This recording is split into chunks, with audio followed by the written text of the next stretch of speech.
Hello students, welcome to my YouTube channel. Myself doctor Seema Pareek. आज का हमारा topic है body cavity in earthworms. Body cavity को हम सीलोम्स भी कहते हैं। तो व्हाट इज फर्स्ट की बॉडी कैविटी क्या होती है? तो बॉडी कैविटी जो हमने बॉडी वॉल पढ़ी थी और इंटेस्टाइन, उसके बीच में जो कैविटी फॉर्म्स या स्पेस जो होता है वो बॉडी कैविटी कहलाता है।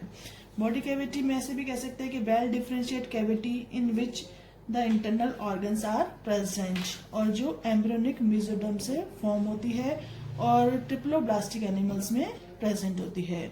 इसलिए इस बॉडी कैविटी को हम कह सकते हैं कि जो बॉडी कैविटी है वो कैसी है? ट्रू बॉडी कैविटी, यानी कि क्योंकि ये ट्रिप्लोब्लास्टिक एनिमल्स में मेसोडर्म से फॉर्म होती है, यानी कि उसका जो ऑरिजिन है वो मेसोडर्मल है। फिर साइजोसिलोमिक होती है। साइजोसिलोमिक्स का मीन्स क्या होता है? साइजोसिलोमिक्स का मीन्स भी यही होता है कि cavity is formed by splitting of embryonic mesoderms, या फिर इसका कह सकते हैं जो ओरिजिन है वो भी मेसोडर्म है। Body cavity surrounded by two wheels, यानी कि दो लेयर से कवर्ड होती है पूरी बॉडी कैविटी। एक पैराइटल पेरिटोनियम्स और विसरल पेरिटोनियम्स।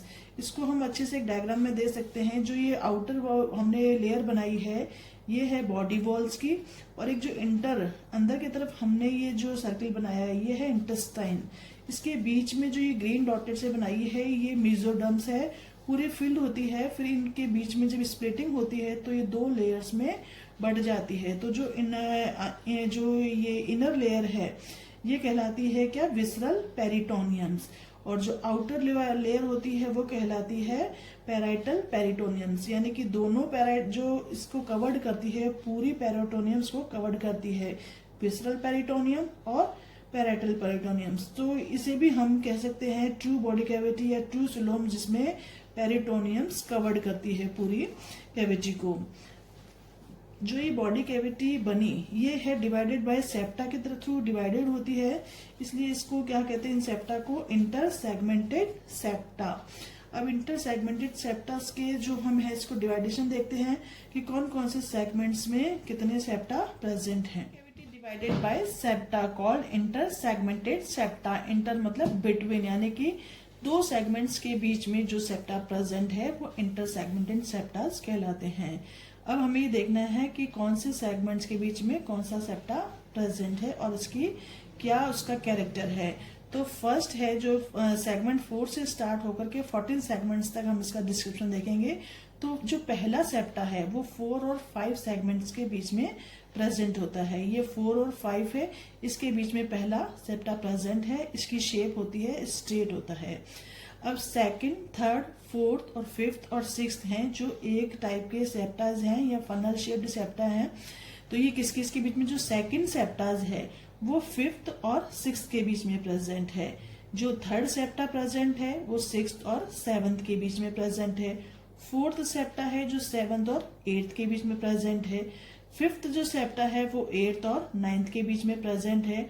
और जो सिक्स्थ सेगमेंट है वो सिक्स्थ सेप्टा है जो 9th और 10th सेगमेंट्स के बीच में है। तो 2 से 6 इंटर सेगमेंटेड सेप्टास, सेकंड 5 to 6 के बीच में, थर्ड 6 to 7 के बीच में, फोर्थ 7 और 8 के बीच में, फिफ्थ सेप्टा 8 और 9 के बीच में, और 6 सेप्टा 9 और 10 के बीच में प्रेजेंट है।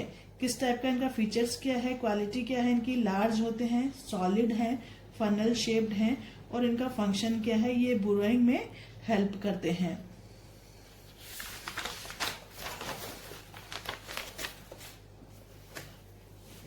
फिर है 7 और 9 जो इंटरसेगमेंटेड सेप्टाज हैं, 7 से लेकर के 9 तक। तो हम जो डायग्राम है उसमें आप देखिए कि 7th और 9 जो इंटरसेगमेंटेड सेप्टा है, जो 7th वाला है वो 10 और 11 सेगमेंट के बीच में प्रेजेंट है, 8 वाला 11 और 12 के बीच में प्रेजेंट है, और 9 वाला सेप्टा 12 और 13 के बीच में सेगमेंट है। और ये किस तरह के हैं? नॉन पोरस है, यानी कि इसमें कोई भी पोर्स प्रेजेंट नहीं है।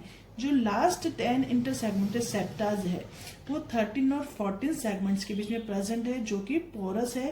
उसके स्ट्रक्चर में हमने इस तरह से स्ट्रेट बना करके बीच बीच में डॉट लगाए हैं। इससे मतलब है कि ये पोरस है, यानी कि इसके बीच में पोर्स प्रेजेंट है।